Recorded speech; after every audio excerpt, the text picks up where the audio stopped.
I think early on, this idea of being able to nest and stay home, especially for writers, whether you're a full-time writer or not, was very appealing. But pretty soon it palls. And I think there are a lot of people, again, this is comparable in the remote worker. I think there are a lot of people who are really looking forward to getting back to work because they really missed that interaction.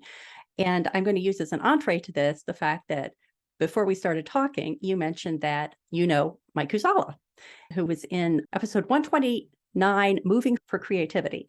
And you were talking about how exciting it was to be able to meet him at a conference. And I think a lot of people are missing the interactions. So, in the same way that I think some people who are working remotely now permanently are having to find other ways to get the energy that you can really only get from interacting with other people, do you have any tips for writers who are also feeling that need?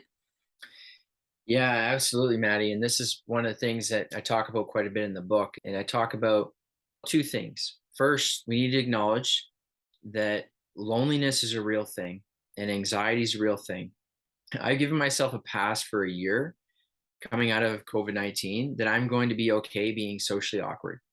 I'm not going to be hard on myself for a year because I spent 2 years writing and really talking to no one except through a screen and my wife who lives with me. So, first of all, giving yourself permission to be awkward. It's okay. No one is going to judge you.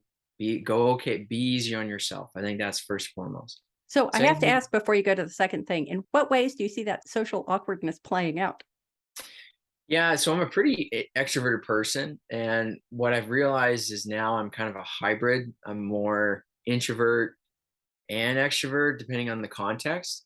But I find I'm more awkward at like conferences, bigger events. I'm better in smaller groups. Whereas in the past, you get me out in front of a stage and I could talk to anybody. Whereas now I want to be around a bonfire